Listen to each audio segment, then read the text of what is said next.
Mila, Amy. who you've come to listen to. So I just wanted to say welcome everybody to Jamyang Leeds and welcome to this session. Thank you to Mila for doing it on Zoom due to... Just Amy. You can call me Amy. Okay. Thank you, Amy, for switching to Zoom because of, well, the rail strike, amongst other things. And I think most people are already familiar with you and your teachings. So I'm going to mute, continue accepting people and leave you to start the session. Thank you. Thank you. Thank you very much. Thank you so much to Jamyang Leeds and everybody that's been part of helping to host these teachings. Thank you so much. And thank you to all of you for coming. And you look like you're well-versed, like you're in a meditation session. So thank you so much. Sometimes we have to talk about a little bit of the Zoom etiquette, as you know, because we found people during Zoom, you know, having dinner, drinking wine, and during the teachings lying down in bed. So some of the centers have to say, pretend that you are in the meditation hall. So thanks so much. And because it's a teaching, if you're able to put your camera on, thank you for doing that, because you do feel the energy. You know, it's nice to actually have people here. When I lead retreats, I don't care if people have the camera on because they want to meditate, but it's nice to see your faces. Thank you. So let's put ourselves in the right space and thinking about a little bit of stillness to start, and then setting a good motivation. So I really like to start in that way. So just find a comfortable posture where your back, your spine can be as extended as possible. As Lama Zopa Rinpoche says, as if your sides are long. Can lightly close your eyes.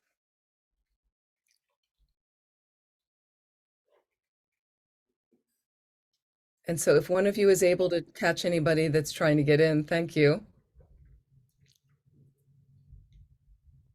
As you lightly close your eyes, let go of the external distractions.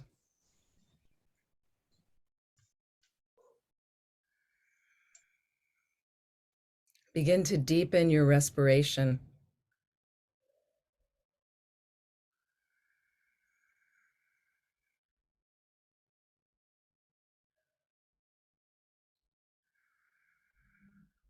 And as you do this, begin to notice any tension you might be holding in your body right now. So you could even scan for a couple of minutes from the top of your head all the way down and out your feet. Just noting where you might be holding tension, and use your breath. So use an inhalation to open up space in any of those tense areas. And upon an exhalation, allowing that tension to release as much as possible.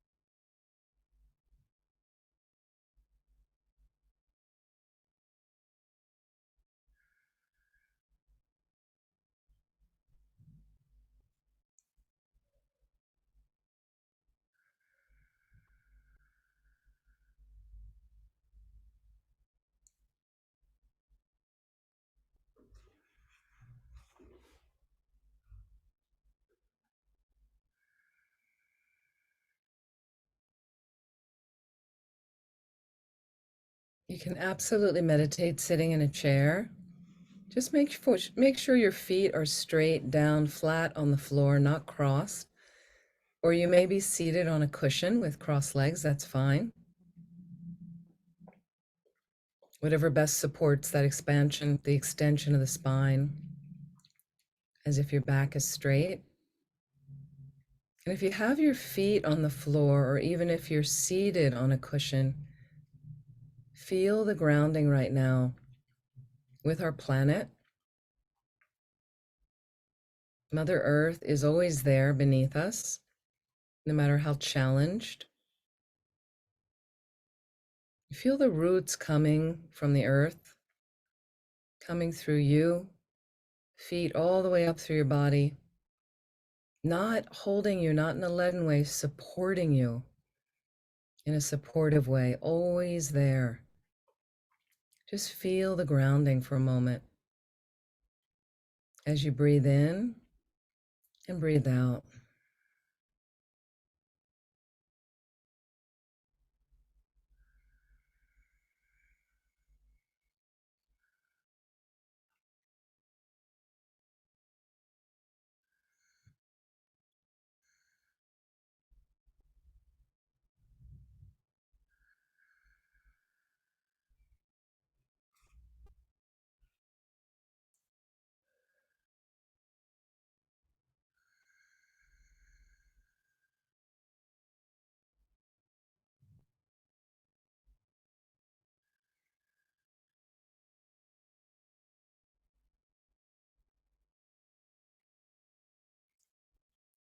So think about all the distractions of your day and all the distractions of that external reality we live in,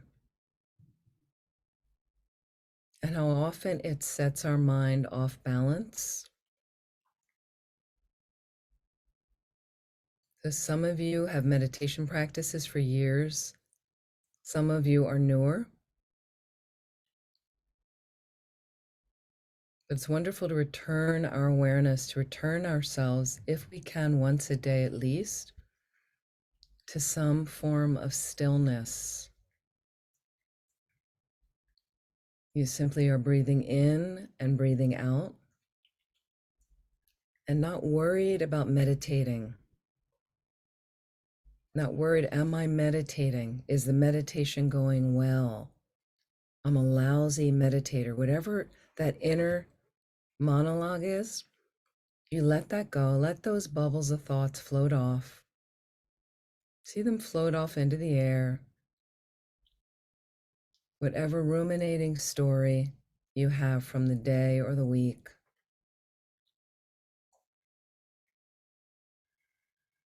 And just allow yourself for a moment to be in meditation, to simply be.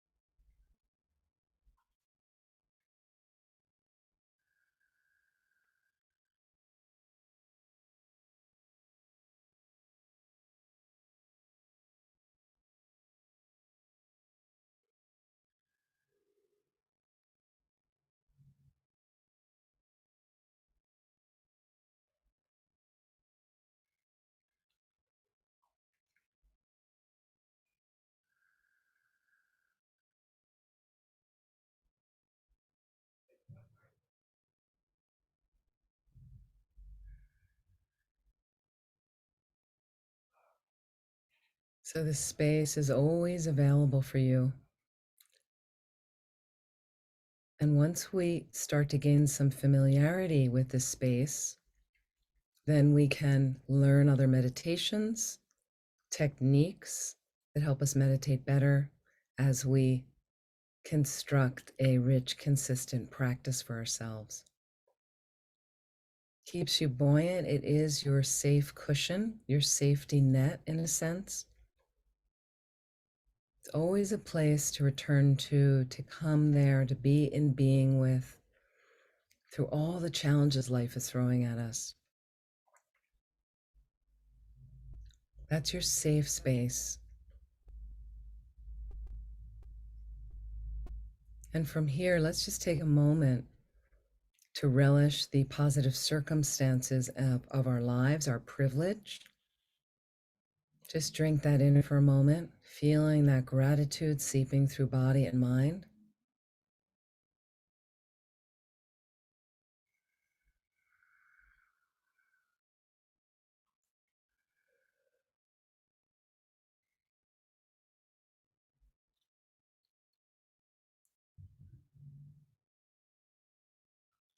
And let's think about death and impermanence, how quickly this advantageous position is passing away. So, not to frighten you, but to balance you, to think, let's make meaning right now. We still have the remainder of the day. We have some time together this evening and tomorrow. So, let's derive some meaning, as much meaning as possible. Let's layer that into our minds, planting those seeds of deep virtue, hopefully, but to propel us along a path to full awakening, to get us fully enlightened. Why do we want to become a Buddha, a fully enlightened being? The real purpose in this tradition is to benefit all living beings, to perfectly serve all beings. So if you like that idea, you like that motivation, feel free to include it in your motivation right now, taking a moment to set, this is you directing your mind in a most positive way for our time together this evening and all the activities of the rest of your day. So please set a good motivation.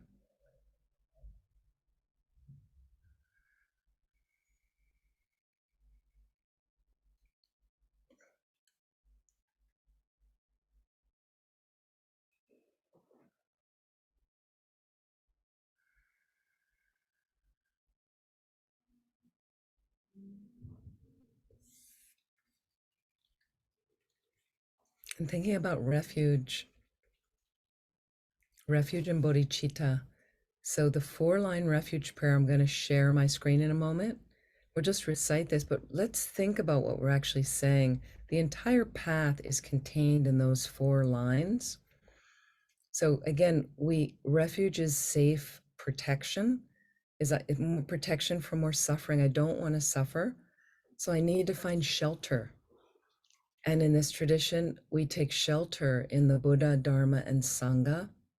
So the omniscient mind, because if your mind knows everything, you're free of all fear, can perfectly manifest every moment. The Dharma, which are ultimately the teachings on emptiness and the philosophy overall. The Sangha, the spiritual community, like a center in Leeds, and ultimately those who've had a direct perception of emptiness. So this is, in a sense, that the 3 jewels are this community that helps support us and show us how they've done it, the teachings of what they're studying, what they're transcending, and then the Buddha overall, this omniscient consciousness that is manifest in Shakyamuni Buddha and many other highly realized beings. So again, you check up slowly, is that a shelter? Is that an appropriate shelter, appropriate refuge? So we take refuge in them. Why? Through the merit I get from listening to teachings, I'm gonna take that merit, invest it in, so I can become a Buddha to benefit all living beings. So let me find this prayer.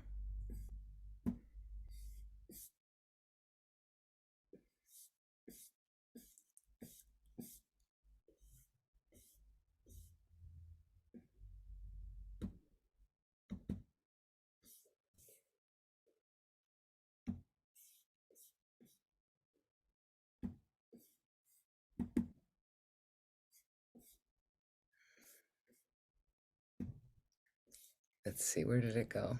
I've lost it. Okay, let me see if I can find it again. Here we go. I don't think you can see that yet.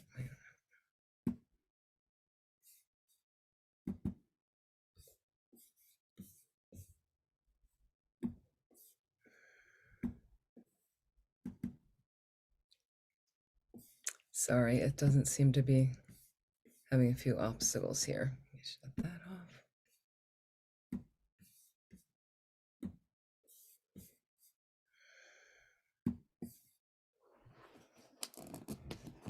Can't seem to get it. Okay.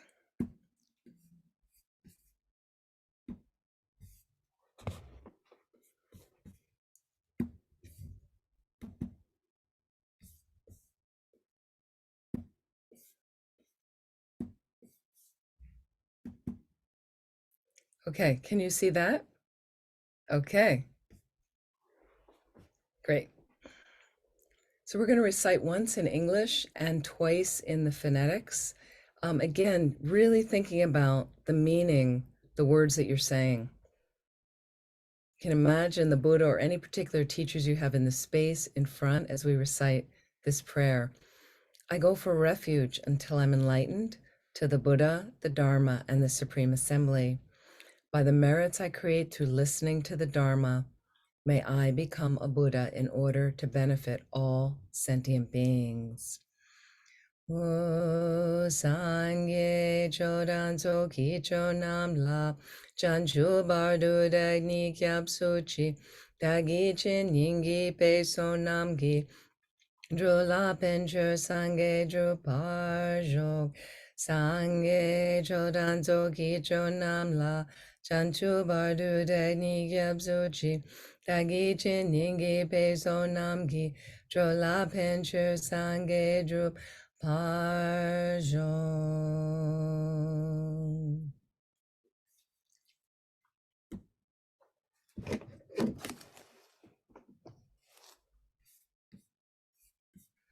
So I'd imagine some of you or most of you have had teachings on karma before, but it's always a great reminder. Some of you may be brand new, so no problem at all. So we're going to go through what we can understand about karma. And karma is the one area in the overall philosophy that will involve more faith. So it's not something we can prove to you. And that makes it a little harder, especially when we're newer in the Dharma. We've heard the word karma. We hear it. It's now entered normal English language. I've heard it in commercial advertising in the United States. And but people don't actually understand what it means. So it is a Sanskrit term to start with. It's a Sanskrit term that actually means action. So it's action, it's the movement of your mind, the movement of your mind. And according to Tibetan Buddhism, as many of you know, there's no beginning or end to our minds. So which indicates past lives and reincarnation. So let me talk about the mind for a little bit, just so we can understand. The mind is seen as a continuum, a stream of thoughts, ideas, memories, feelings, different types of awarenesses like that. And when we talk about mind in Tibetan Buddhism, we're not talking about something physical like the brain. We're talking about consciousness. That's a term that's synonymous with mind or consciousness. You learn a lot about a certain methodology or religion based also on the language. So for instance, if you know in North America and you've heard of Eskimos, they have many, many words for snow. So it gives you an idea they must live around snow. They must live in a cold place with a lot of snow. So Tibetan system, many, many words for mind, because Tibetan Buddhism is a work of shifting your mind, creating a discipline for you to eradicate permanently all the negative aspects, all the negative tendencies and habits that don't benefit, and for you to enhance all the natural positive qualities of your mind. And that's a lot of what we're doing in here. One of the most important parts is that we get the right view as we're doing it and have an understanding of emptiness. But what I was talking about earlier was first in the little bit of meditative segment we were doing, is we have this precious human rebirth. So when I said reflect on the positive qualities and circumstances of your life, the life of privilege, which we all have, just the fact that we can be on a Zoom call, a Zoom class together, says we have electricity, we have technological devices, we have internet. So I think that's a pretty privileged place to be, like that, with assuming food, clothing, and shelter. So you can reflect on many, advantages of a human life. And traditionally, there's 18 situations of 10 freedoms, 8 8 freedoms, 10 richnesses that make up technically what's called a precious human rebirth. This is kind of the beginning of the Lam of our philosophy. And then what you do is you move in from you need to have a healthy basis to start from. So I love that the Lam starts with precious human rebirth, because so many of us are crippled with low self-esteem, being incredibly self-critical and negative like that, especially Westerners. So right away, they just take that and say, can you please reflect on, and I love to have gratitude just streaming through my day. I wake up with it in the morning as much as I can. Wake up with gratitude in the morning, like just a 2-minute practice lying in bed. It's really essential. It makes you happy, especially if you're someone that has a tendency to be negative and critical. It's really important. So that's what those kind of meditations are designed. And then what happens is we have to have some reflection on death and impermanence. That comes next in the Lam, death and impermanence. In our traditions, in Western culture, it's not something that we really want to think about very much, but it's essential because we kind of act like we're going to live forever. And so what happens is, this is me in bed, 2 minutes in bed, waking up, and the gratitude's there. So I'm already starting to feel buoyant, and you can get creative about the circumstances in your life, what you want to think about. So the gratitude's there. And then I want some humbling to realize this isn't going to last very long. So I'm just going to get this sock off. It's very warm in the room that I'm in. So, okay. So there's not, so death and impermanence brings you down to the ground, kind of is a humbling. And when I think about it, not in a morbid sense, but I'm literally lying in bed in the morning, doing this short practice. And it's then, I'd like to, if this is my last day, and I actually posture it that this is my last day. So how would I like the day to go? And I would like it to go well. Everybody would. And I would like to have meaning in that day. And what makes meaning for me is to think about how I can help others as much as possible. That for me, I figured that out for myself. So you have to figure out what lends meaning in your life. What gives your life meaning? And when are you deeply happy? So not superficial happiness, but when is there a deep contentment where you're doing some work, you're meeting with some people, you're engaged in something, or you're meditating or something, and you feel a very deep inner contentment. Okay, what you ought to do is, once you find that space, okay, try to direct your life more and more there in that direction.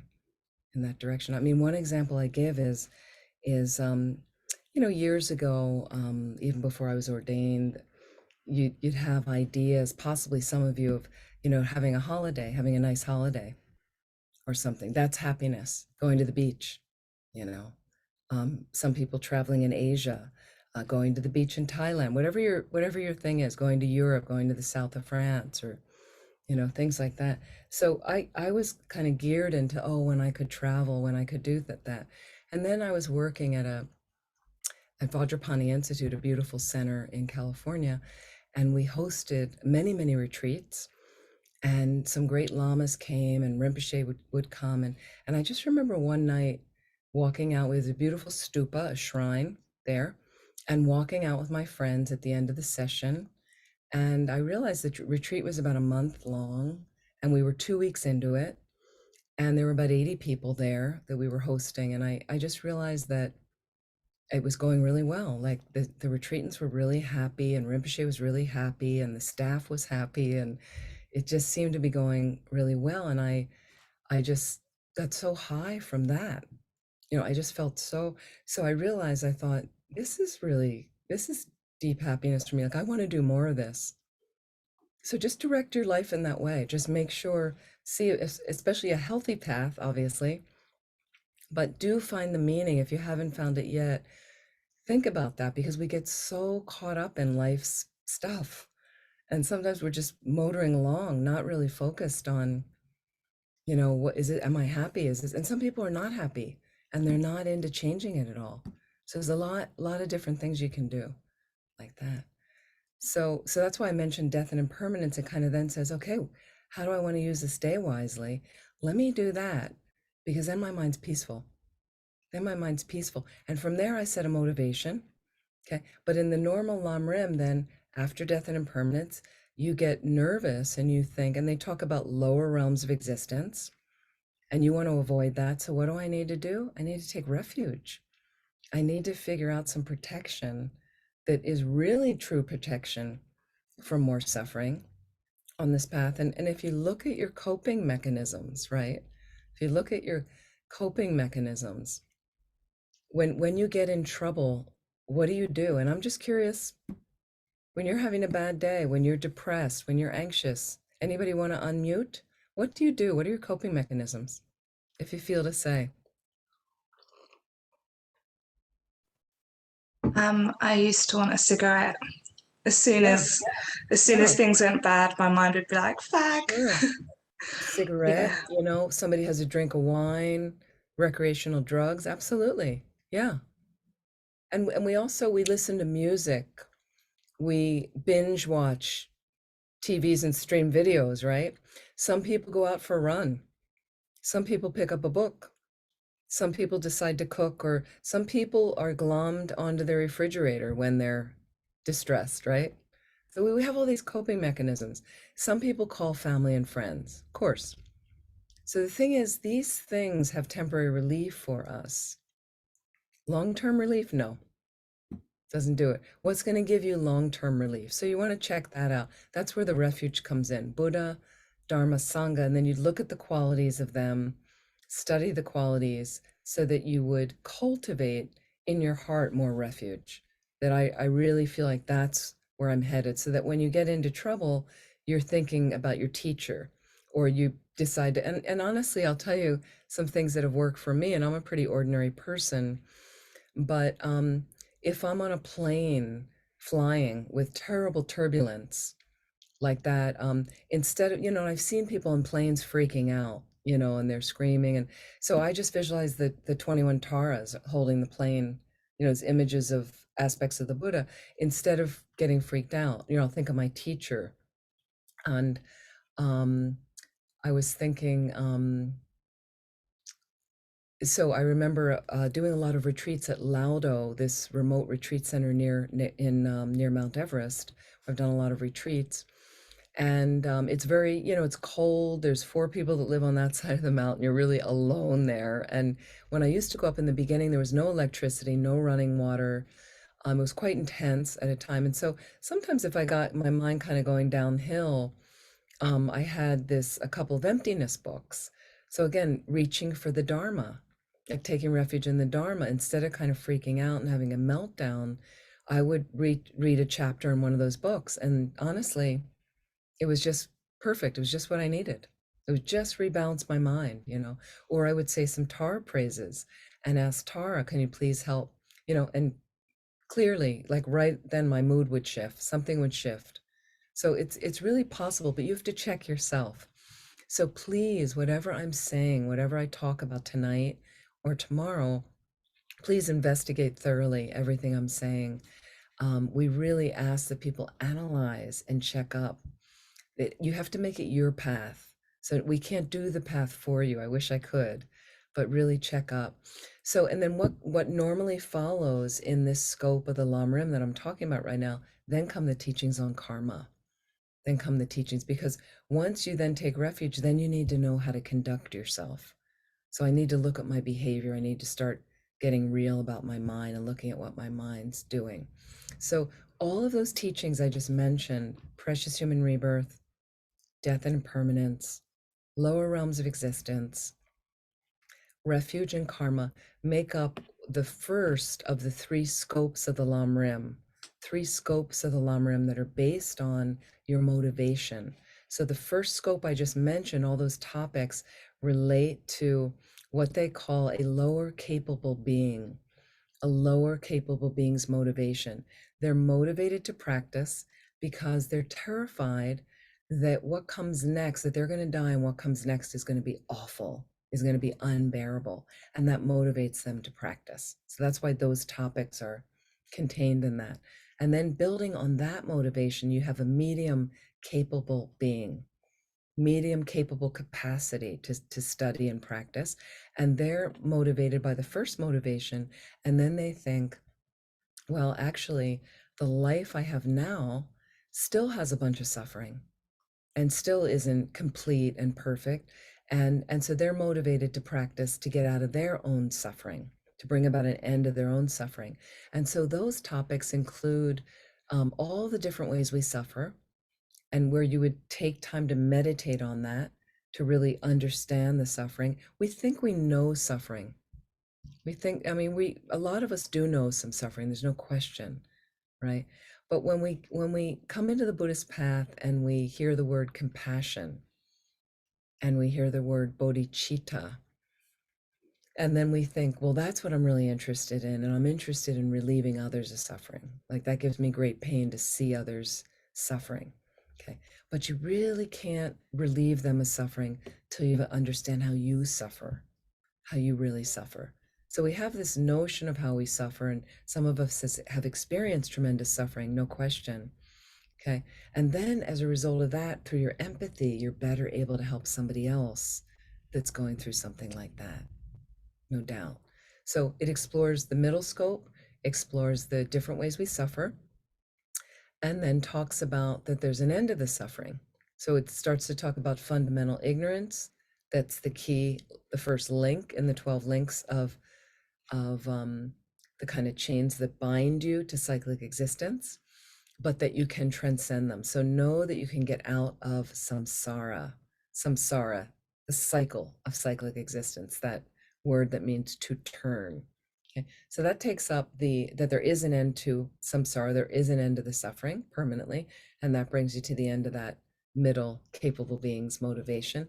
And then built on that, on the first two motivations, you come to the great capable being, and they're motivated that not only do they want to get themselves out of the suffering, but they think about all these other beings and say, what about them? So if they could cultivate the right view of emptiness and cultivate the fully open heart, the heart of bodhicitta, which is the enlightened attitude that involves compassion and empathy, they are then motivated to become a Buddha, to benefit all living beings.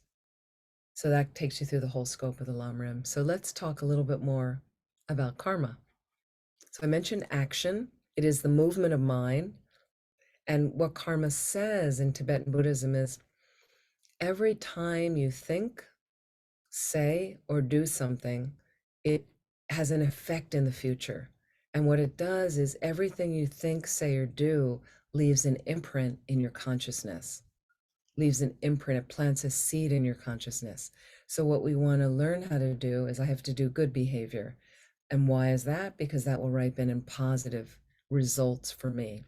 If I do negative behaviors, that's going to ripen in negative results for me and more suffering. That. So in his teachings, His Holiness the Dalai Lama stresses the complicated nature of karma, okay? And there's a quote from Geshe Rabten, who wrote Echoes of Voidness. Some of you have probably read that book about emptiness. But Geshe Rabten talks about why it's complicated, why it has a complicated nature. And he talks about how limited our understanding is in general. And he says there's three ways we understand phenomena, three ways we understand: through direct application of our senses. You know, you smell something, you see something, you understand. Number two, by means of logic and analysis. For instance, in the case of realizing emptiness, shunyata, okay, you're going to study, and then in meditation, through analysis, through investigation, you know, through that analytical meditation is how you're going to understand. Through logical reasoning is how you come to an understanding of emptiness. First, even intellectually, and then having a direct perception. So the third way we come to understand phenomena and understand things is a reliance on the knowledge of the Buddha, reliance on the knowledge of the Buddha. And this is where karma comes in. This is karma belongs to this third category. Only the Buddha is able to trace all the causes responsible for a particular phenomenon. For example, the reasons that of the colors in a peacock's feather, they say, well, only the Buddha would be able to trace why that is like that. Okay, and so you say, so, and I'm supposed to believe that. Okay, so again, this is reliance on the knowledge of the Buddha. So the karma teachings obviously come a little bit later in discovering Buddhism for that reason, because, and what I did as a new Buddhist when I was studying is there were parts of the philosophy that I didn't believe in or like. And I'm sure that's happened the same for you. You just, you're not sure about the beginningless nature of mind. I wasn't sure about reincarnation when I got into this. So partly what I did is there were some things that were taught that I totally believed right from I'm like, that makes perfect sense. If I say to you, you have a privileged life. And what I mean by that is it's not that you're like a rich person but basically having food, shelter, and clothing is pretty privileged for a lot of the planet.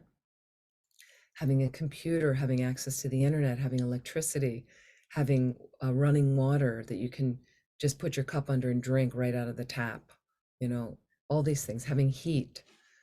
And so based on that, we have so many of it. So that's something I could kind of review through my life and say, oh yeah, I do have that. That was really clear.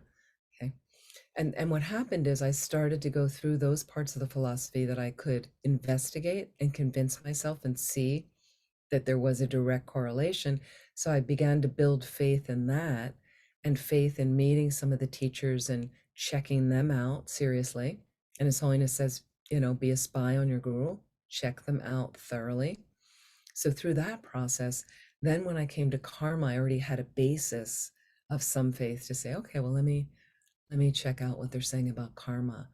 And they say that if there's some things you don't agree with, just shelve it for the time being, meaning you're not thoroughly dismissing it like garbage, but I'm just going to put it over here for now because I'm not sure, and I'll come back and revisit that.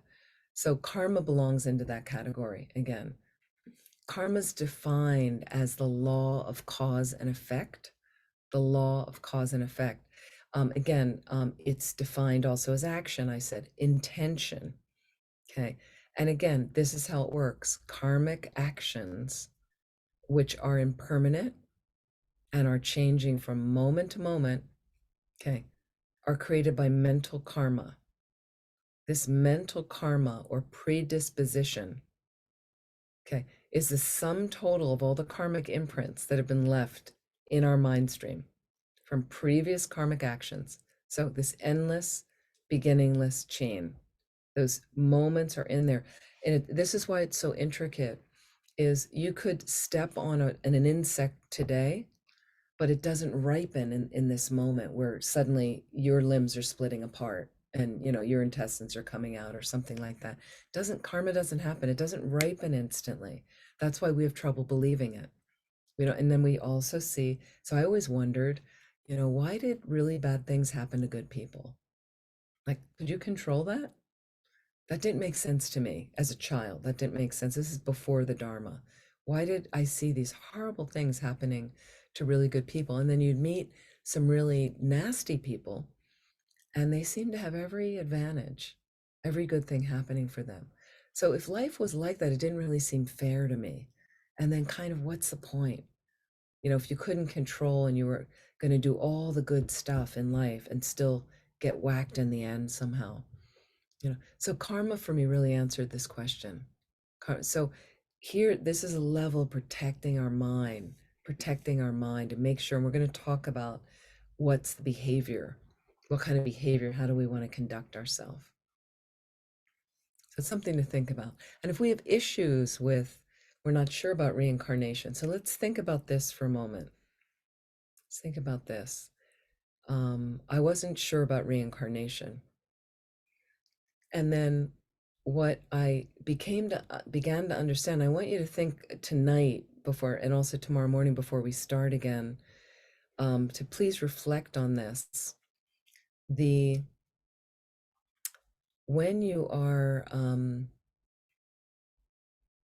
when the mind is, what makes up the mind? And Tibetan Buddhism says, well, there's moments of consciousness that make up the mind. Moments of mind, they could be called moments of mind or moments of consciousness. Okay, fair enough. So, and then what they say is that the previous moment of mind, this just past moment that just passed, causes the next moment, causes the next moment. And then I just want to make sure, can all of you hear me well? Okay, we're not having any internet interruption? Okay, super, because we had one the other night. This is great. So once again, the um, the previous moment, the very past moment of consciousness that just passed, is the cause of the next moment. The cause. So every moment has a preceding cause, is what Tibetan Buddhism says. There's not just a first moment. And people say, well, the mind must have started at some point. When was the first moment? There can't be a first moment because there has to be a cause for the first moment. There's always a cause and effect relationship. So I thought about that for a while, cause and effect, because we're linear people. You know, for some of us, Monday's the first day of the week. Sunday's the end of the week. January, here we are in the first month of the calendar, December being the last month of the English calendar, right? So we have that. We know that this class started at 7, it's supposed to end at 9. So we conduct our lives that way. We have to. There has to be some sort of schedule and program. Okay, it makes sense. But what it does is it holds our minds in a vice. If there has to be a beginning, there has to be an end. Okay. But so what if there's always a cause? So think about the causes and let's just think about our planet. Let's think about our planet. Something caused our planet to be here. Okay. And then you want to go back to the Big Bang. Okay. And any of you that are scientists or astronomers, but we talk about this Big Bang that formed our galaxy. But we're talking about billions of years, eons. No question, right? But when you think about it and you say, well, the Big Bang could have been an origin, but that's just another transition again, you know, in the grand scheme of countless eons, but where there's just again another situation that caused another formation of energy, that something had some kind of biological force in it, and then so something to think about. And just going back and thinking about everything have a preceding cause. So there's a meditation that comes in the mind class, a meditation on the continuum of mind, basically the continuity of consciousness. Continuity of consciousness, really helpful to think about this, where for right now, I could take you back to how you got into your seat for tonight. And you could just come back of how you entered the room, you know, and you knew there's the cushion, and then muscles and all this kind of stuff, neurological activity got you into position to sit you down. Okay. But think about it, it was all created by the previous moment before that moment, you know, the moment where I'm sitting down, which was preceded by I'm going to sit down, preceded by I need to walk over there and get in that position to sit down, preceded by I will enter the room where I'm going to sit, where the computer is for the class. So you can kind of trace that. Are we communicating? You can kind of trace that. So then I'd say, so go back at an earlier juncture, go back to your earliest childhood memory, let's say, and can you track 5 minutes of that? This is in the meditation, you'd slowly, like for me, I have an early memory, one of my first memories, getting out of the crib, you know, close to 3 years old, I'm imagining, I guess, 2.5. I was in a bed at 3 years old. So it's got to be around that 2.5, 3 years old. And I also, I remembered there was a pedal. I could put my hand through. I knew I had to release the pedal so the one side went down. You know, so it was me starting, then preceded by me reaching my hand out, preceded by the thought I need to reach my hand out for the pedal, preceded by my sitting up, thinking I want to get out of the crib, preceded by my sitting up, preceded by my rolling over. I want to, you know, I mean, you can see each moment of consciousness rolling. So let's say if you notice there's a connectivity between all these moments of mind. Oh, yes, there is a preceding cause and a preceding cause, a preceding cause. You're going to take it back because before childhood, you know, there was infancy, and before that, you were in your mother. Okay. So some people aren't sure about reincarnation because they say, I don't remember my past lives, right? Which is really common. I don't remember my past lives. And then I would say to them, do you remember being in your mother? And you can just put your hand up. Does anybody remember being in their mother that's watching right now? Okay, no hands up. It's not likely. Most people don't remember. Okay. Did that not happen because you don't remember? No, some of us have photos. Some of us have photos of when our mother was pregnant with us, right? So that was something for me when I really thought I had to think about it and think, oh, no, I don't remember that, but it happened. Okay. So let's say you just want to take yourself back to and imagine, okay, I was in my mother, and I'm imagining, and there is, Buddhism says there's mind there developing, there's mind there in the physical thing that's developing, the fetus.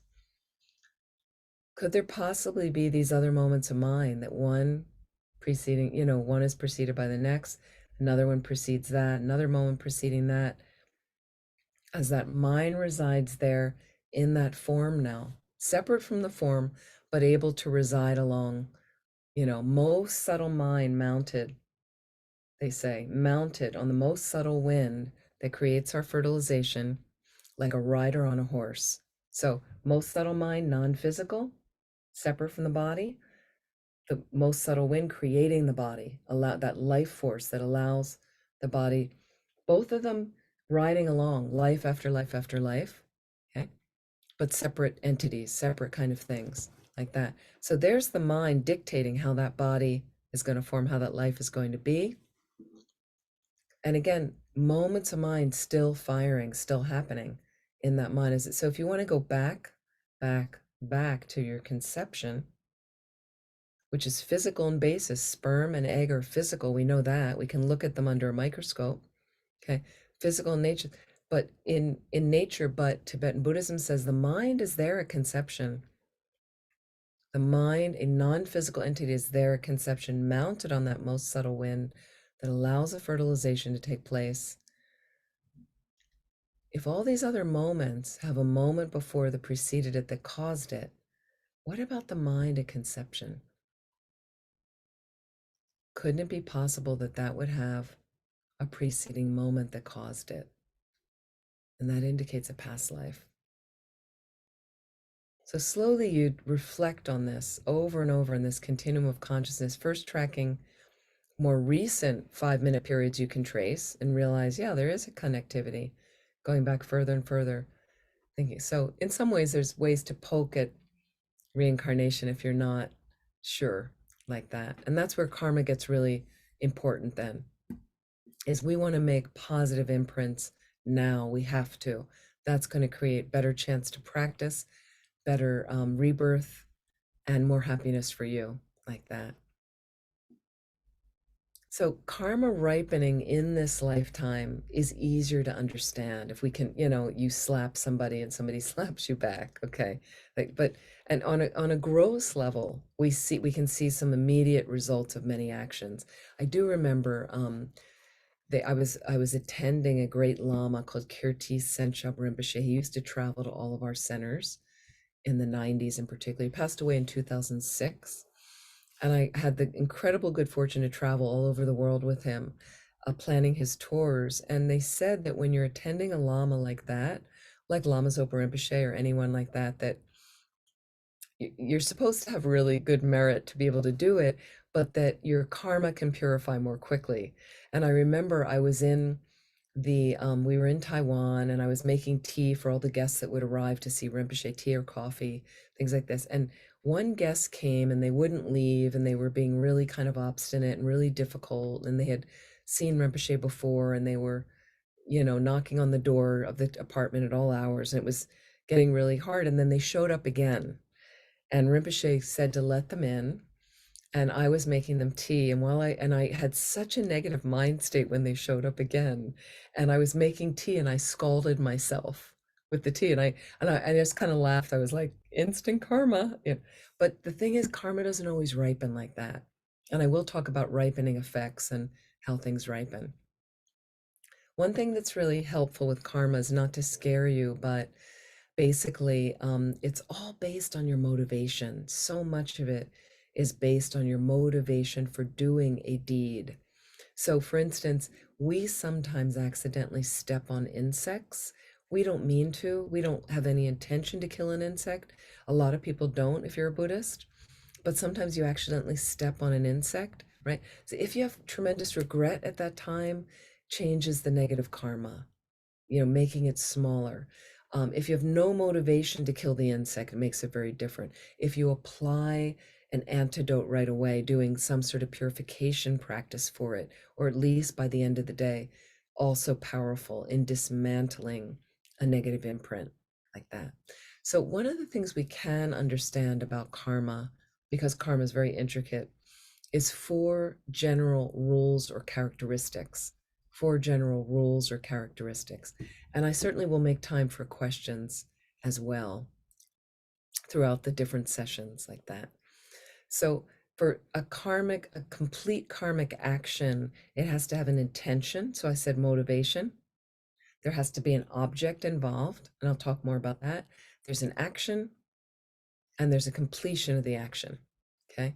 But even incomplete activities can still create karma. So, okay, so let's look at these 4 characteristics, 4 general rules in a sense by which karma functions. Okay, number 1, karma is definite.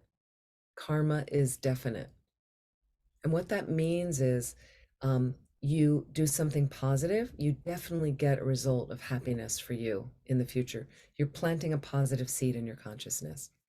Buy somebody flowers with a good intention. You give somebody an offering with a good intention. You help your parents with a good intention. So I keep saying with a good intention. That colors the outcome. So again, if you're doing something resentfully, we have a lot of mixed karmas. So again, you're doing a good deed, so you get some credit, some positive credit for that, but you're really resentful and angry when you're doing it. So tainted karma, negative like that. So again, if our intention's positive, our action will be correspondingly positive and create more positive karmic imprints, or mental karma, this predisposition for the future, like that. If our intention's not positive, more negativity is created, which will result in suffering in the future for you, for your mind, not suffering for others, for your mind. Karma is definite. That's number 1. And they'll say, like, if you plant an apple seed, you're going to get an apple tree. You don't get an oak tree. Get an apple seed, definitely. Okay, number 2, karma is dynamic. Karma is dynamic. It increases, is what it means. Okay, so not only is the karmic result inescapable in nature and quality, the karmic imprints we create in our mind stream grow and produce results that can be greater than their cause. Okay. So in the case of negative karma, this is scary for us because you go, well, I stepped on an insect and I didn't have any kind of antidote applying. I wasn't even a Buddhist. I killed lots of insects when I wasn't even a Buddhist. I didn't know. It was all I could do. I didn't know. And I was obeying my parents, so I get some credit. Right? My mother would say in the spring, go out and vacuum the porch and get all the insects. And I kind of happily went out there, but also I was following, what they wanted me to do. That. So I didn't know. So later, saying it grows and they say it's expandable, like I'm killing an elephant, like I'm killing a human without applying any antidote of purification can be overwhelming. But the thing is, you do the best you can. Okay. And once you know, then you can clean up your behavior. Okay. And we'll talk about Vajrasattva. We will do some Vajrasattva practice in this program tomorrow. But also good deeds expand as well. Good deeds expand. So meaning if you buy somebody flowers, you're helpful to somebody in some way, and you don't get super angry before you dedicate the merit for whatever deed you're doing. Anger tends to destroy a lot of our merit or good energy, positive energy. Anger and other afflictive emotions destroy it. So if I dedicate, so in the beginning of an activity, we have motivation. At the end of an activity, we have a dedication. At the end of this session, we'll do a dedication like that. And what we do is we're sealing in whatever merit or positive energy we've created before we might destroy it with anger or something like that. So good activities can also flourish and grow. Karma's dynamic. Number 3, karma is specific. Okay. We don't experience a result of anything. We didn't create the cause. So we're not experiencing the result of somebody else's deeds. They're not experiencing our deeds. Okay. So again, we're not taking on the karma of other people. Even the Buddha couldn't do this because he would take on all of our karma, all of our negative karma. Okay. So you can't blame the person, next to you in the plane when the plane is crashing. It's their fault, like that. It's just your own experience that you're going to experience. Number 4, karma is dormant.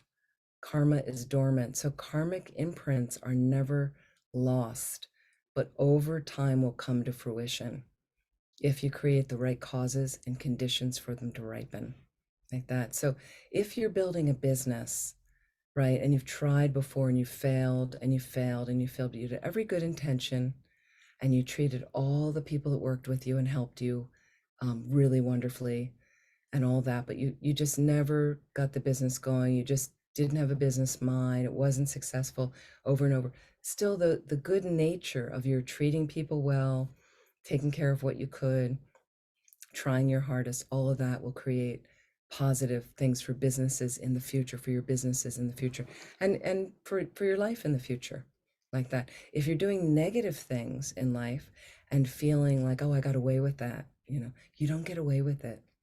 You don't get away with it. It will come up and ripen at some point. But here's how things can change. So things will ripen in future lives, okay, unless you've applied a purification technique before it ripens. Okay, so for instance, I was able to do a Vajrasattva retreat in this life. I was really happy about that many years ago. I really wanted to do it for a while. Okay, and I got to do that retreat, which normally if you're doing it full time, it will take you about 2 to 3 months to recite the 100-syllable mantra of Vajrasattva, the long mantra like that. I do some every night. I do Vajrasattva practice every night just to minimize all the negative karma I've done through the day, like that. It's not like I'm purposely trying to create negative karma, but just because I don't have a realization of emptiness, there's some negative karma created. And there's, I'm not a perfect being. So there's always some, self-cherishing thoughts like that. So it's not that you will get away with it. So if you do something negative, right, and haven't applied the purification, it will come up in later lives. If you do something really positive and you're still not seeing any, you get, let's say you give a lot of money away, you give a lot of money to people, you don't have that much money, but you're giving, and they say that, generosity is the cause of your own prosperity, but you're not noticing that you're getting richer, it's not coming in. It will be there in future lives then if you don't necessarily destroy some of that merit, it will be there in future lives. That's so karma is dormant. Those are the 4 characteristics. So producing karma in what happens in a very uncontrolled, unaware manner, which is what a lot of us do a lot, is that we're caught up in this kind of cycle, this spiral of unhappiness and suffering. Okay. Buddhism says everything comes from the mind. Everything comes from the mind. So just thinking about that, we want to be very careful of how we're showing up, what's going on with our mind. And that's why I like to meditate. That's why I like to meditate. I found it really, really helpful to basically cultivate a rich meditation practice. And the reason is it helps me get in touch with my mind. It shows me my mind. It helps me calm my mind. And it helps me deal with my mind and change my mind. So an example I give you, if you're new to meditation practice, you're struggling to get a meditation practice set up, you had a meditation practice, you're not doing it anymore, is what I would say is just get a place in your house, some simple little corner, whatever, that you're not going to walk over a lot if you can. Doesn't have to be a room, but I used a closet at one point, cleaned out a part of a closet, and just someplace I can sit. I put a little table, a little, cardboard box turned upside down, whatever. Doesn't have to be fancy, but if you want to light a candle, just a place it becomes a safe space for you. You might put a cushion you're comfortable. You can absolutely sit meditating in a chair. If you can keep a chair there, comfortable cushion, have your shawl there, whatever you want to wrap up in and make it conducive, make it. And then I was working for a magazine in San Francisco many years ago, and I didn't really know how to meditate, but I had done one course and wanted to try, and I thought this was maybe a good idea. And there were stressors at the magazine at this work. Obviously, there were people, there were 30 people I worked with. Some of them, were challenging and things. And so what I could do is come home from work, and normally we have a ruminating mind. So you have a mind that's turning, this and that, and then you start negative stories about people. Then you go into work and you tell one colleague the negative story about this person, and they carry it on to somebody else. Then you are guilty of negative speech, which creates problems. And so you have these things that don't really help when you're dealing with a difficult person, or it doesn't help your mind. So what I did was I had a little room, and I had a little loft above the bed, and I made a little space there. And I come home from work, and before I had dinner, and sometimes I was going to go out with friends, before I went out, I just had my time. And I crawled up into the loft, and the first 10 minutes was just disengaging from the day. Like, give yourself the space. So we come in from our busy lives, and even if you're working at home, and then suddenly you shut down all the email, and now I'm going to go to my meditation cushion or my seat, and I just expect the meditation to arise organically. Plunk yourself down on a seat, let the mind settle down. Give yourself 5 or 10 minutes. Focus on the breathing. Scan your body and let your body relax. We forget that step. When the mind and body is really relaxed, meditation comes organically. Fantastic. Like that. It's such a tool for you. So what I would do is, after that 10 minutes, and he was in my mind, this one guy I was working with, so difficult, yelling at people. He was a big guy, intimidating. He was scary. And I had to do a project with him. So I'm thinking about him. I'm thinking, I have to go in. I have a meeting with him tomorrow. What am I going to do? I don't really like it. I don't really like him. So I'd start thinking those thoughts on the cushion. And then I thought, well, does he not have any redeeming qualities? I'm just seeing negative. Does he not have any redeeming qualities? Then I'd start to focus on that. He does have some redeeming qualities, and I'd start to go through those. He's talented at his job. He's actually quite articulate. He's very creative. He's, kind of go down. I went, well, he's really good at what he does, and his staff seem to like him, so he obviously takes care of them, And so there it was. And then what I did is, this was maybe 5 or 10 minutes just staying with that. I started to see him in a different light, multifaceted, not just a jerk, multifaceted. We're all multifaceted. So am I. I had aspects of myself I wasn't fond of, and other aspects that seemed okay. Everybody's like that. So I made a little deal with myself that the next day when I go in, I would try as much as possible to focus on his good qualities, on the good qualities that I was finding right now. And maybe I could compliment him genuinely on one of those good qualities during the meeting. But you have to be sincere. It has to be sincere. It's not about the false flattery.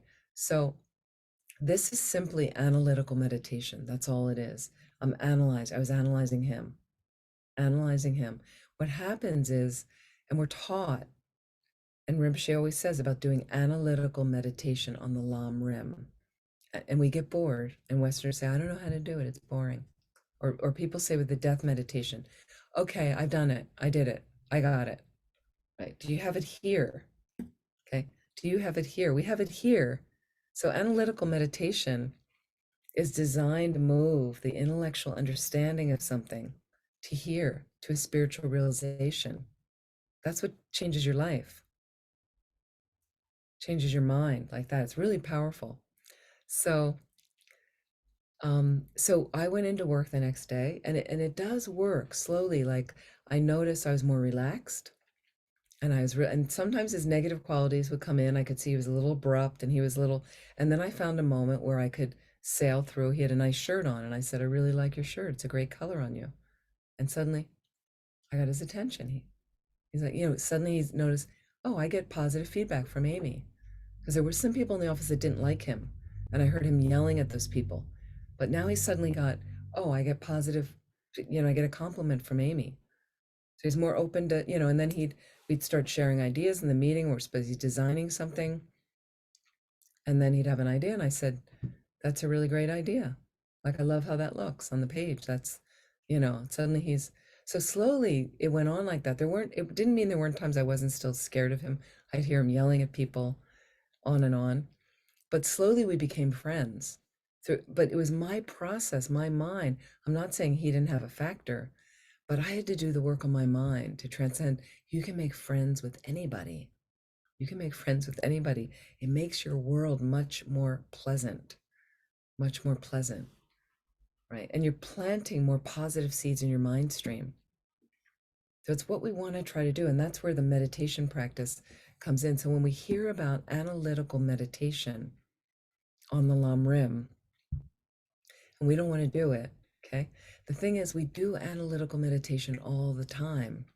We just don't do it on the right things. My previous analytical meditation on this guy that I worked with at the magazine was all focusing on analyzing all his negative qualities so that I could convince myself that he was a jerk. There's no benefit in that. You want to analyze in a realistic way. And when I went back, I went, you know what? He's not just bad. He's got all these other positive qualities. That was the reality that was there. And that helped me balance the view so that I could finally embrace and really stay with the positive and become friends with him and see his good qualities. And when I was friends with him, I saw mostly good qualities. I'd see the frustration in the other thing, and then he started to come to me to say he felt upset when he yelled at somebody else. And he said, sometimes I just can't control my mind. And he goes, what do you do? He said to me. And then I talked to him about meditation. So there's like connection. There's ways we can positively affect our planet. So that's our role. I think a lot of being a Tibetan Buddhist for me is, and just being a good citizen on the planet, is to try to create as many healthy, positive relationships as we can with others. And there's a lot of others out there now, aren't there? A lot of others, a lot of people we make other. So it keeps your mind not peaceful. And I think it's really helpful to try to understand another point of view and things. So, both of our countries, the United States and England right now, are struggling, I'd say, in ways with their governments. I mean, I have to kind of joke a little bit with you of the 3 different prime ministers you had in a very short period of time. And I'm not saying the United States is any better, but I was joking with a friend. I said, oh, it's almost like Italy, 94 governments in 54 years. And the United States just went through an election process that surprised more progressive people, which normally doesn't. Midterm elections don't usually go the way they just did. However, what we did find was the country's divided right in the middle. Countries just split apart right in the middle. These people thinking this thing and these people thinking another thing. So what happens is you can find positive ways to engage. I've done this in a lot of interfaith groups, to engage with people that have a really, really different opinion than I have. And it's helpful to not use trigger language, so to speak, like certain words that are always associated with liberals and certain words that are always associated with conservatives, to find a kind of middle way so that we can actively listen and really hear somebody else's viewpoint. I don't have to agree with them, but I can, once I listen and see them as a whole human being, there can be positive engagement like that. And you can even become friends, even though you have different opinions about things. It really helps the planet be more harmonious. From Lama Yeshe, he said, the more convinced one becomes of the inner law of cause and effect, the more energy one gets to change and improve oneself in one's life. I'd have to say, and please check up yourself, but it's like when I first understood, heard about karma, just heard about it and went, well, I've done all this negative stuff. And then when they kind of gave me the list of, well, here's how you can conduct yourself, and here's things you can do to purify I wanted to get to work on it. And I feel more and more empowered that I've been able to clean away some of the stuff. Certainly more stuff gets created every day, more negative stuff, but I'm more engaged in, as soon as something negative comes out of my mouth, okay, I need to clean that up tonight. I have a way of doing something about it. It's not just out there. And here's another thing. There's no point feeling guilty. So we have this word guilt in our language. And I remember Rinpoche once talking to some of us once, and he said, guilt is just a negative cycling of the mind, obsessive negative cycling of the mind. It has no benefit. It just ruminates negatively in a circle. Regret is different. Regret is you can feel sad and feel, but then you're planning to do something about it and have a remedy, an antidote you'll apply like Vajrasattva practice. But the guilt is negative. And the Tibetans, this is something that attracted me a lot to Tibetan Buddhism. They don't have a word for guilt in their language. How about that? I thought that was wonderful. So think about it. There's no point in feeling bad, bad, bad. Just get on your cushion and do your purification things. We can do prostrations, we can recite prayers, we can meditate on emptiness, we can recite mantras. You can do Vajrasattva practice. You can do a Vajrasattva retreat. There's so many ways to counteract like that. So it does give energy. Excuse me. So, and here's another thing, that next thing where we get hooked is a lot of our actions are based on this mistaken belief that we're separate, permanent beings. We have this very strong sense of the I, and everything that maneuvers around this I, anything that interferes with, my agenda is going to upset me. So we cling to pleasure.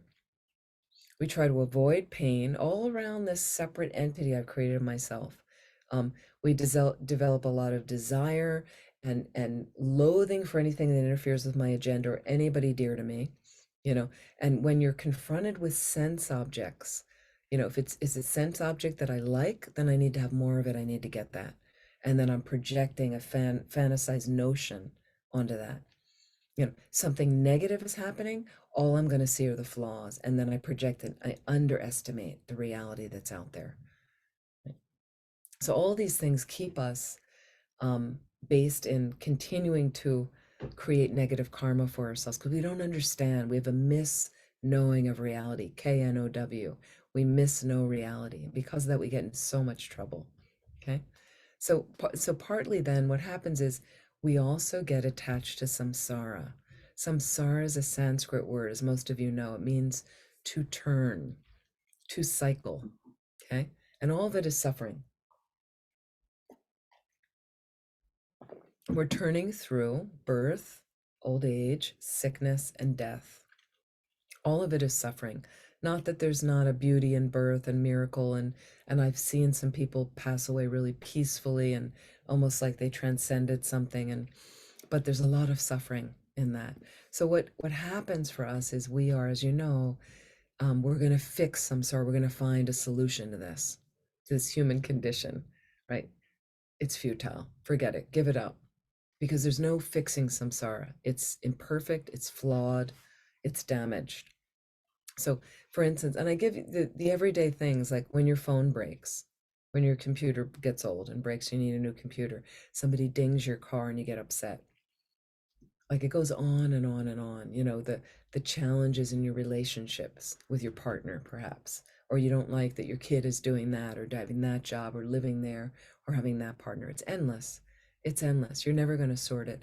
And I hear people saying, when I get the job, when I get my new job, everything's going to be great. When I find a new partner, everything's going to be wonderful. When my kid goes off to school, then I'm going to get the house together. There's always going to be something. There's always going to be something. So think about your mind. If I could get my mind together, that would be something. That would be something. If I can really transcend, perfect my mind, become a Buddha, that changes everything. So, but we have this other concept, the externals. Take care of the externals, okay? And we're brainwashed by it a lot. I mean, that's our conditioning of our culture. Okay.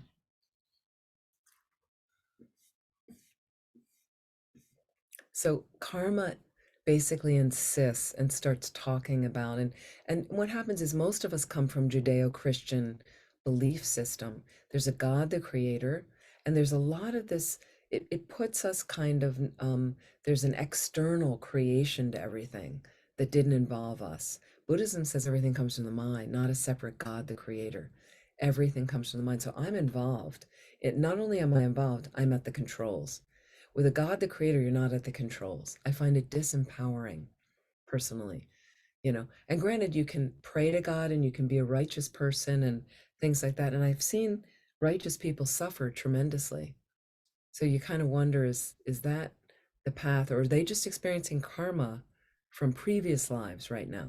But can't God fix them? Can't God save them?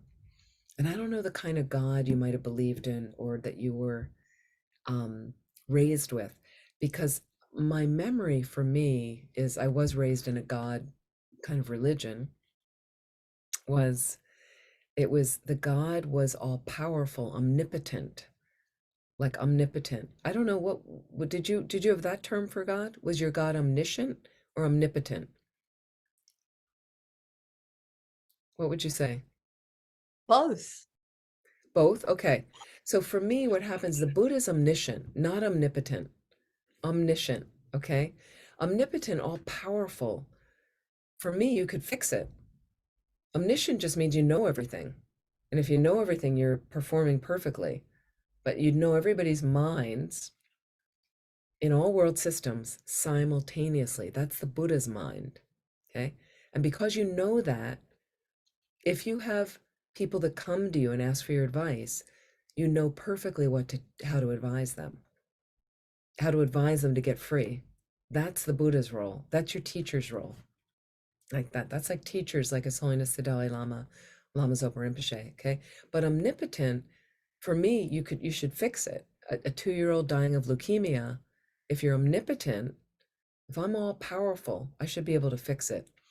So, and I know that there are teachings in Christianity and things of well, what that child might be showing, that aspect. There are people that believe things like that. But so it was something that I just started thinking about, is if I have no control over this because it's somebody else is going to do it for me. But karma is a ruling dynamic principle of all phenomena, and the Buddha says whether you believe it or not, it's happening, it's unfolding like that. And of all phenomena in the nature of dependent arising, okay, it follows that nothing is coincidental, nothing is haphazard, nothing is self-existent or permanent. This is from the Buddha. Nothing is, again, coincidental, haphazard, self-existent, or permanent. Okay, so this notion of dependent arising, that everything arises in dependence on other things. You arise in dependence on causes and conditions. Your parents wanted to have a child, or the sperm and egg came together, right? You come into existence based on your parts. That's your body and mind. Those are your parts. And you come into existence based on the most subtle dependent arising is your mind merely labeling on your body and mind your name. You come into existence. Laura, Celia, like that. And then Celia comes into existence. That doesn't mean that there isn't a woman sitting there that conventionally exists, but think about what we impute on that. What we put this major layer, it's a mere imputation, according to the highest school. It's a mere label, but we are so invested in it. We're so caught up in it, right? So the fact dependent arising is very, very helpful, because there's a cause and effect relationship to everything. Like that. Nothing just pops in randomly like that. So it means also that every single thing that happens to us is our responsibility. Every single thing that happens to us is our own responsibility. Karma is about taking responsibility.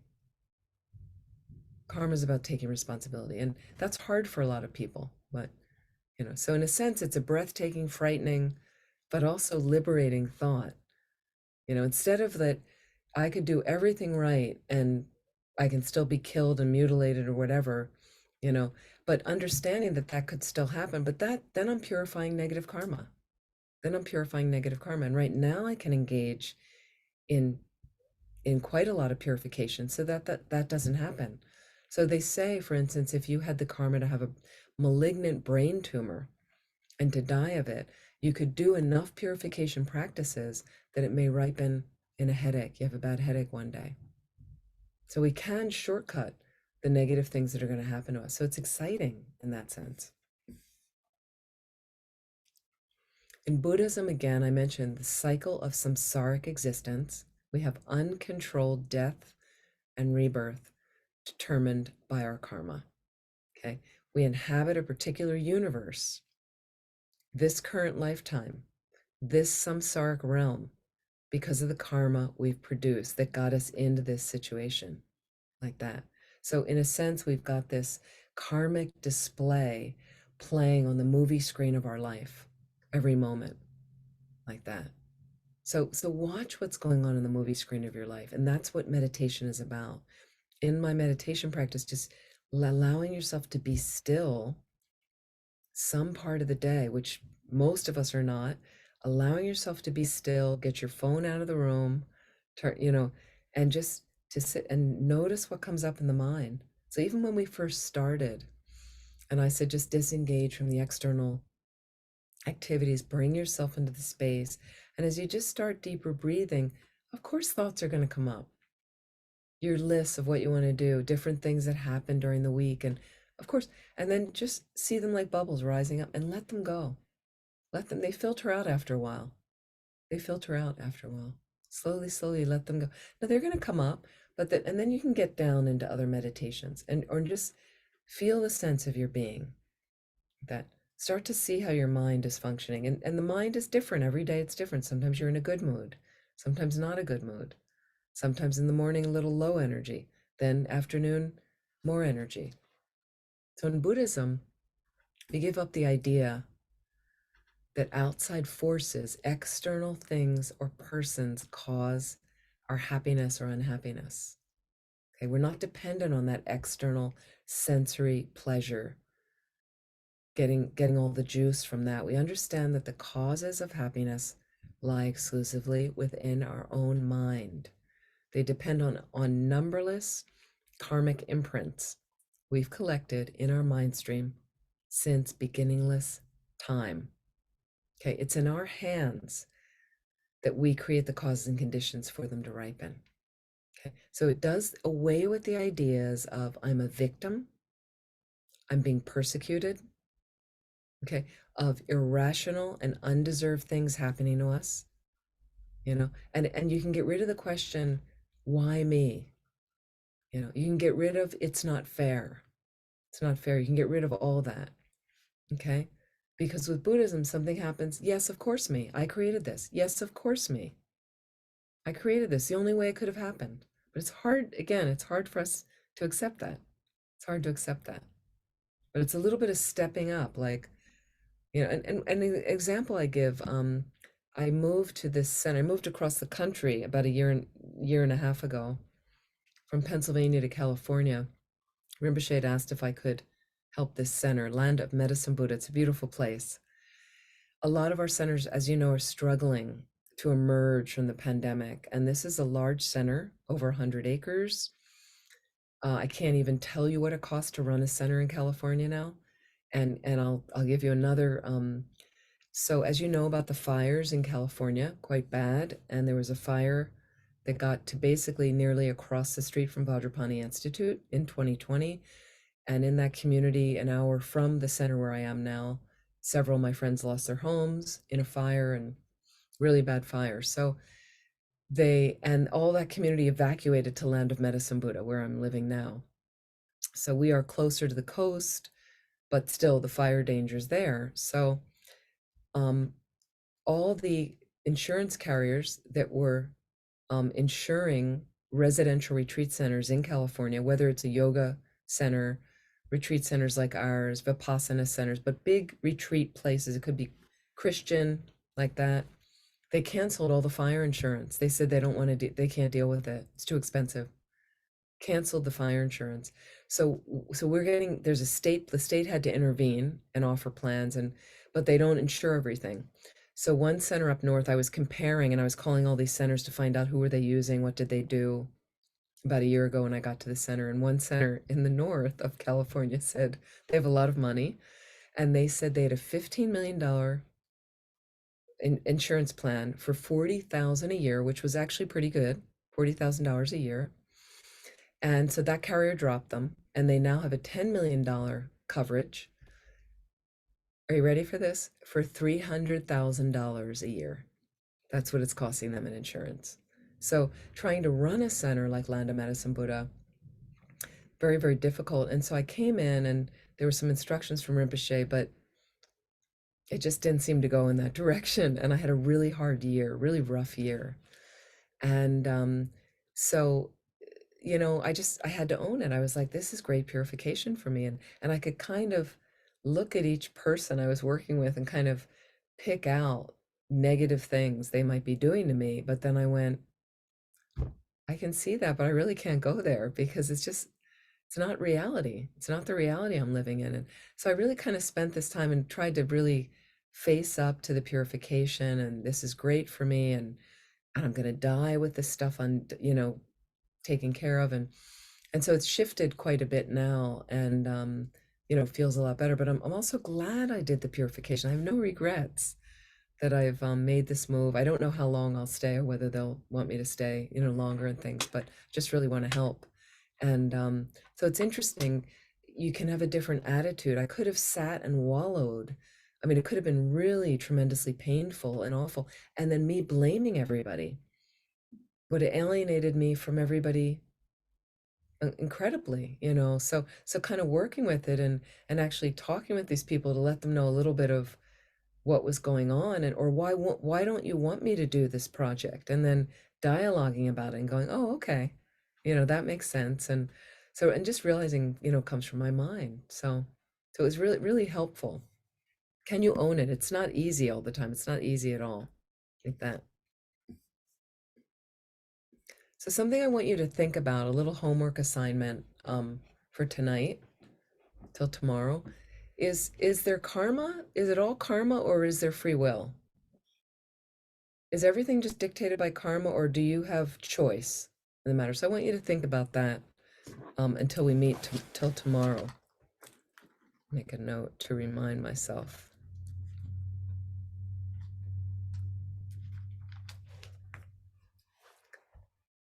Okay. So again, and Robert Thurman, the great scholar, sometimes talks about in our mind stream how karma is the product of actions of body, speech, and mind. Our body, speech, and mind, as I said, creates an imprint in your consciousness, what you're doing. And he calls it spiritual DNA,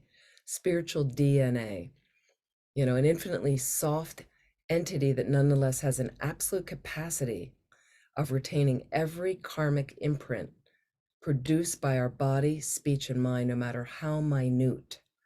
There's a huge number of these karmic imprints, and so just talking about the dormancy is there until the conditions arise, and our mind stream is saturated with these karmic seeds, positive as well as negative. They lie dormant but create a potential ability on our consciousness, and that means they will ripen when appropriate conditions come together. That. So you do want to think about, and I know that one of the things, for instance, is one of the things I kept saying at this center, Land of Medicine Buddha, is I can see how, and I've been involved with the center years before. I was running another center an hour away. So I was often coming over to Land of Medicine Buddha where some of my friends lived. It was our sister center. And it's a great center. It's beautiful shrines and beautiful hiking trails and temples, and I mean, it could blow the roof off the world in a good way, this center. It could really be a beacon. And what I keep saying to people is if we get the right conditions, meaning harmony for one, the center hasn't had a lot of harmony over years. Like that just hasn't been its nature. But if we hire the right people, we're just slowly starting to hire. We don't have a lot of money. Hire the right, but I've seen some people come in that I thought would be great, and then they've just kind of gone right out. Like they just didn't stay. And if we can get enough of the right people to stay, all of a sudden the karma really shifts. I give you an example is Jamyang, London. If you remember, because you're close by, I mean, you're not that close by, but you've been to London, and Jamyang London went through a few years. They changed directors a couple of times. They went through a challenging period. A lot of centers do, right? And then suddenly conditions change. They get this woman, this nun, Fabian, who's an old friend of mine. She's one of the best directors, I think, in the FPMT. Somehow, some connection, Geshe Namdak is sent, and the center's just really thriving. So in a very short period, so think about your own life.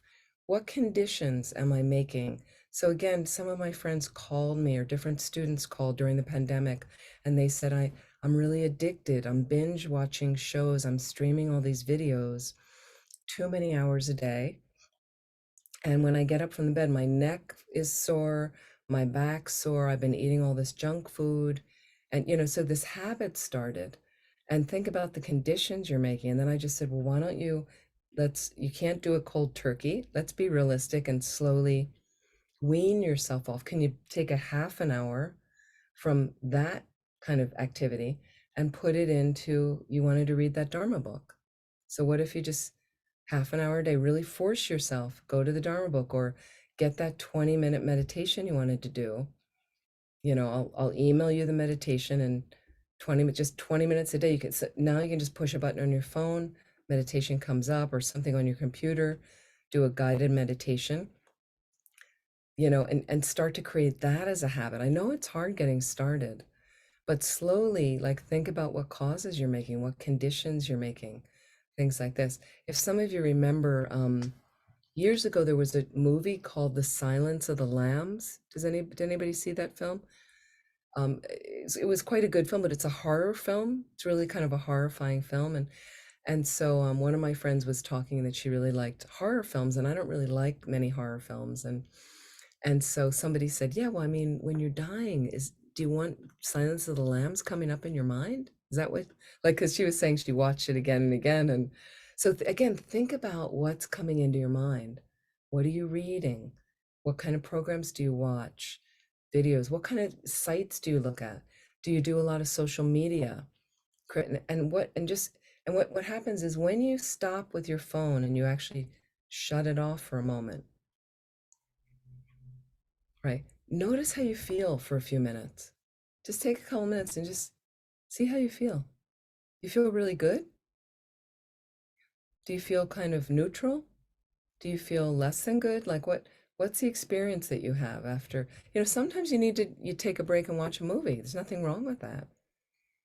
Right? But how many hours, over, watching cat videos and so just be cautious of what is entering your mind, but you have to check how it makes you feel.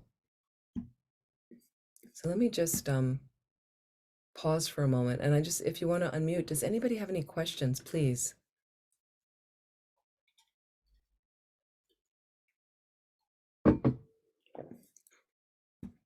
Yeah. And Hi. just feel free to unmute. Yeah, and yes, please. It's not really a question, but I'm just really glad that you said that about thinking where you're putting your mind, because I've noticed, and I think, am I just being a bit chicken? I mean, I never watch horror movies because I would never sleep, and I'm actually getting more and more, I'll pick up a book or something, or maybe watch something on the TV, and I'll think, oh, this is just depressing. I just don't want to watch that. And I'll find myself watching very, if you like, lowbrow, very sort of lightweight things, and reading sort of quite lightweight things. Like, oh, I just want to read about people being happy and having a good time. I just, Yes.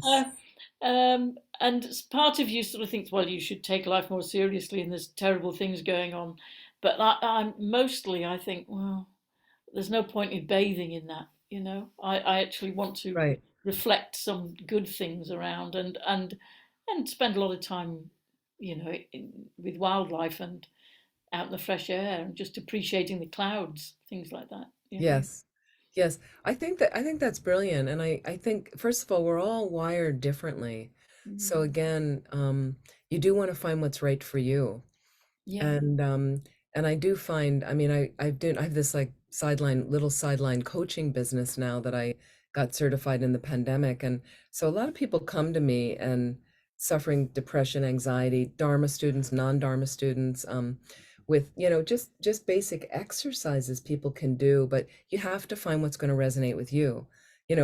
For one guy, he really wants to go to the gym and just get on machines, and that cuts his thing of like recreational drug use and cigarettes, and he does less of it at the gym. And to go out in nature is incredibly helpful for a lot of people.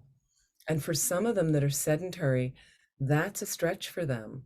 Like they haven't thought of going to a city park, and it just wasn't part of their thing. But I just said, once a week, twice a month, try a new activity. And and you can make it short. It doesn't have to be a long activity. You just take an hour one week and off you go. And so something that stretches you outside to just change the habit if you find the habit's not, and is not going well. And the other thing is when you are finding things that, like you're saying, Celia, to pick up your mind, and if it keeps your mind in a positive space, great. Yeah. You don't need extra things that are going to stress you out and, like that. But everybody has to find their own way that they want to do it. So I think that's really helpful. Yeah. Yep. I think I wasn't very in touch with how I feel about things. And over the years, I've become a little bit more in touch. So I'm suddenly realizing that I'm becoming anxious if there's a negative book or program or something. And I think, Mhm. oh, this is making me feel anxious. And I don't want to, go there. What's the Sure. point of it? So, That's right. but that is, yeah, just learning to know yourself a bit. Yeah. Perfect. Absolutely. I mean, that's what this path is about a lot, is getting to know yourself, getting to learn who you are, and then figuring out what you need to clean out and what you want to enhance of your qualities. And so another thing that's also gone on in the world, with the pandemic and economic downturns, and oh my gosh, as you know, in the States, we've ruled on abortion.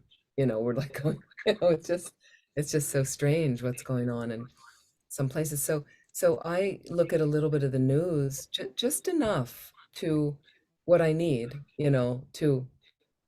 But again, watch if you're a news junkie, if because I know some people that incredible anxiety they're getting, anxiety and anger based on the news. So again, I do read the news. There's some horrible things going on in the news. The news is often horrible. I mean, that's why they prey on us. It's sensational to get us to watch it, to look at it, to read it. So limit your time so that you can. So, and what I can do is you can always do Tonglen meditation with the news. If it's the war in Ukraine, a lot of suffering, incredible suffering. So again, instead of getting overwhelmed, imagine taking on the suffering as you inhale. It doesn't harm you. It goes to a constricted knot here of your self-cherishing at your heart. Just a constricted knot of your self-cherishing. Let it dissolve and harm that. And then I'm more spacious, happier, because I've reduced my self-cherishing. And as I exhale, I'm going to give them all my privilege, all my happiness, all the heat I have, the electricity right now, which so many Ukrainians don't have. Offer them peace, living in a peaceful place, which most of us do. And you can just do that, mounted on the breath, they say. Inhale, exhale, inhale. And I can just sit in front of the computer 5 minutes a day, something positive from looking at the news. That's all. Yeah. So different ways to keep the mind buoyant, really helpful. Any other questions? Okay, can you hear me? Yes. Okay, just in relation to, let's say, you discussed a couple of things about karma being entirely under your control to a certain degree. And I just like to ask how it would be interpreted in a couple of situations. I think you mentioned sometimes in the first situation, you've often seen when you're talking about the idea of a Christian God, how could he or she leave a 4-year-old to get terminal cancer? And that was one reason why a lot of people wouldn't believe in that kind of thing.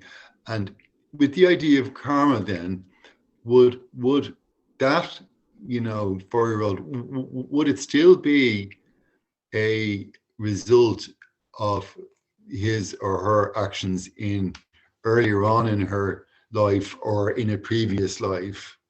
And or would it be down to possibly, let's say, it's just the randomness of life, and this can happen to all of us, and it's how we would react, let's say, you know, and in that regard, you know, if the person and their family reacted well, she or he may die, but in subsequent lives, it will be better for her, vice and Sarah. And in the second case, because I would understand that aspect, but and in the second case, for instance, let's say you have a plane crash, which is even more kind of random, you know, yeah, and you might have people who die, and then other people are injured. Again, you know, is there any element of chaos or randomness in this, and is it just how we would react to the situation? Let's say, is that what you mean by karma? So no, karma is saying there's no randomness. Oh, There's no okay. randomness. So what they're saying is basically that child that might get leukemia or cancer, the young child, the cause was created. The child may not have done anything really negative in this life, you know, at that young age, would have come from past lives. There would have been imprints or Okay. seeds in Okay. their consciousness that created them to get sick as a young child. And one of the things that, and I will talk more about the cause and relation and how do things ripen, why do they ripen like that, I am going to go into that tomorrow. The Okay. one of the things one teacher during the AIDS epidemic in the 80s, when it was really, really bad, I was working as a hospice counselor in San Francisco, and a friend of mine was involved as well. And we were students of this Lama I mentioned before, Kirti Senchab Rinpoche, and she had a friend that was dying of AIDS, and then he committed suicide at the end, which a lot of AIDS patients did, and assisted suicide, whatever they call it. And so she went to the Lama and asked him, and he said he may take rebirth as a small animal or baby that dies young again, because they hadn't finished out what was supposed to naturally be finished on its own. There was still karma there, and then he basically interrupted that. So and also suicide is a negative act, is seen as a negative act. It's not a fully completed negative killing karma, but it is a negative act. And as a result, he was saying there's a chance that he would take, so that then you could see how a little girl gets cancer and Okay. dies young Yeah. like Yeah. that, is what they're saying. The same with the plane crash. It's not random. There's created by all the beings in that plane have the karma to experience, collective karma to experience a plane crash together. Some of them will die from the plane crash and have that karma ripening. Some will not. Some will be maybe terribly injured. Some may not be injured that much like that, but it's Okay. all those causes are in their individual mind streams, and collectively somehow they're experiencing it together. And it could be they're experiencing it together as a result, for instance, of them being in an army together, inflicting harm on, you know, or shooting down a plane together in an army In situation. the previous situation. Okay. Yeah, so Okay. again, the correlations are not necessarily as direct as that, but it could be something like that. Okay. So in a way, then you're saying to a certain degree in the world, there in such situations, there is no idea of randomness, then everything is predetermined to a certain degree. Yes. Okay. Yeah, Thank it's you. basically affected by a preceding cause. Everything, if the cause is there, then the situation will result. If the cause is not there, there won't be a result. Okay. It's as simple as that. I mean, it sounds kind of simple, but you know, we know But, it's hard to fathom. And but one thing I'll mention is trying to think regarding cause and result. We have an idea on our planet and we'll say, oh my God, it was a miracle. You know, something happens. And we do know people that survive cancer, extreme cancer, stage 4 cancers, where the Western medical tradition gave up on them and said, basically, you know, you got 3 to 6 months. And then through their spiritual practice, they got rid of the cancer.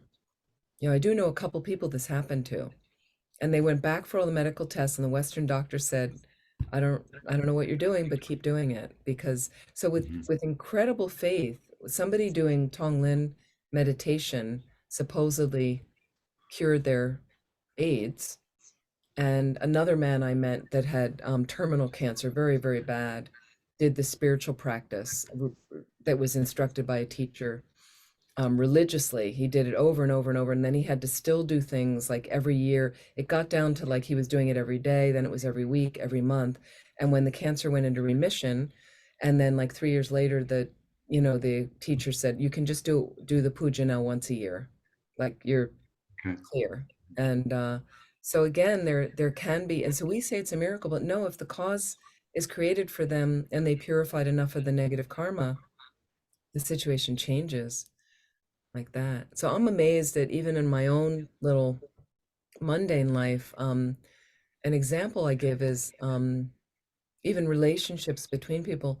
Years ago, I was running a center, and another nun turned up at another center nearby, and I was kind of excited. Never met her before, but I was happy to meet her. I had heard about her, and I knew we had a connection to Laudo, and then I finally met her and was introduced to her. And from the very beginning, she hated me. I had never met her before. I had never done a thing or said a word about her. She was just so hostile and so rude. And it went on for like a year she was interfering with our programs at the center. It was amazing. And I realized like, this is as hard as it was, this is my mind. I didn't want to own it. I kept trying to blame her. It's her. So I realized, so what I did at one point is I sincerely, I got her a gift, a really nice gift. And then I met with her with a mediator there, and I sincerely apologized because I had done something horrible to her at some point in another life. Like there was no question that it wasn't this life because I had never met her. I really meant it. I really sincerely, and I said, whatever I've done to ever disturb your mind, I am truly sorry. And I really hope you'll forgive me, but I'm truly sorry for whatever. And I said it a few times, and that was all. I let it go. And she came to our center on retreat, and by the end of the evening, and she'd never had any nice thing she offered me a little thing of incense. At least there was this. She didn't really say anything about, and then ever since then it got better and better and better. Now she's a good friend. She's like it's again me dismantling the cause for it, which was in my mind. It's not external. It changes. I've done that many, many times, and it's so interesting that sometimes just a sincere apology just has such a sweeping effect on, especially meaning you really mean it, can be really, really helpful. Yeah. Thank you. Anything else right now? Okay. Let's stop there for this evening because I'm sure it's just Friday and I've been working all week. You're probably tired. I'm going to stop there. We're going to do some dedication prayers. Tomorrow we are going to continue talking about how do we conduct ourselves. So avoiding the 10 non-virtues and talking about the 10 ethical guidelines, talking about how karma ripens, collective karma, throwing karma, completing karma, and how do you affect, how do you have bigger karmas, lesser karmas, things like that. And so I look forward to, if you can come back tomorrow, 10 a.m. UK time, and we'll do a couple of sessions tomorrow, 10 to 12, and then we're going to take a break for an hour, and then 1 to 3. And if you're not able to come back, I did want to mention that I'm leading another pilgrimage to Laudo, April 30th to May 18th, 2023. We had to postpone a few years, but I led a pilgrimage in 2018 in October. Rinpoche's asked a few of us if we could bring people up to Laudo, do retreat. I've spent a lot of time there, so it's a really precious place. And I've led a lot of pilgrimages, but I've only led one other to Laudo. This might be the last one I do to Laudo. It was one of the best things I've done in this life. We all did retreat, 3 days. We trek. We have a day in Kathmandu. I show you kind of my favorite haunts off the beaten track. We fly up. It might be the most exciting plane ride you've ever had. And we trek, and then we visit some local areas. And Rinpoche's sister lives at Laudo, and it's just an incredible place to meditate. He has a holy cave there, and we'll visit some of the areas around. There's a beautiful nunnery below Laudo, and also try to visit Rinpoche's birthplace, a couple-hour walk away. So it's a fantastic trip. If you're interested, I'll just put my website in the chat, and the information is there. You can contact the email, and then we'll get you some information about it like that. And you can also find a lot of teachings and other things on that website if it's helpful to you. It's connected to a YouTube channel, and that way you could get teachings that are categorized by topic if that's helpful, like that. So you can probably look at a longer teaching on karma, things like that. So thank you so much for joining. Let me just share my screen, and I'll just bring up some dedication prayers.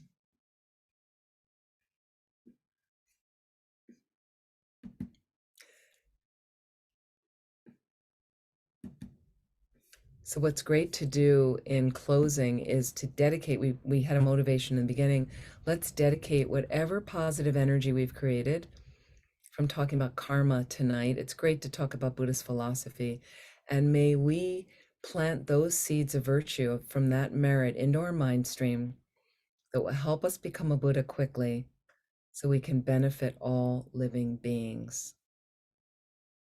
And let's do these additional dedication prayers right now.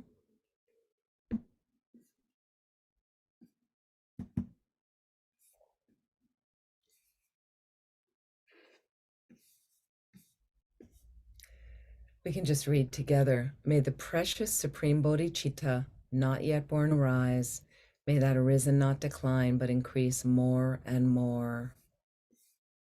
May the precious view of emptiness, not yet born, arise. May that arisen not decline, but increase more and more.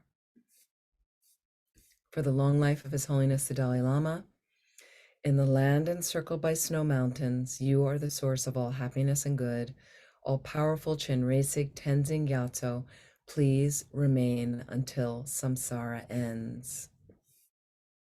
For Lama Zopa Rinpoche, you uphold the subduer's moral way, who serve as the bountiful bearer of all, sustaining, preserving, and spreading Manjunath's victorious doctrine, who masterfully accomplish magnificent prayers honoring the three jewels, Savior of myself and others, your disciples, please, please live long. Thank you very much. And if you can't make both sessions tomorrow, you're certainly welcome to come to one. And I hope to see you again. And please have a good evening and think about, is it karma or is it free will? Thank you very Thank you. much, Amy, for these teachings. We've all enjoyed them thoroughly, and I hope that many of you can join us again tomorrow to explore this further. Thank you all. Thank Thank you so much. Okay. Have a good evening. Bye-bye. Right. Thank you.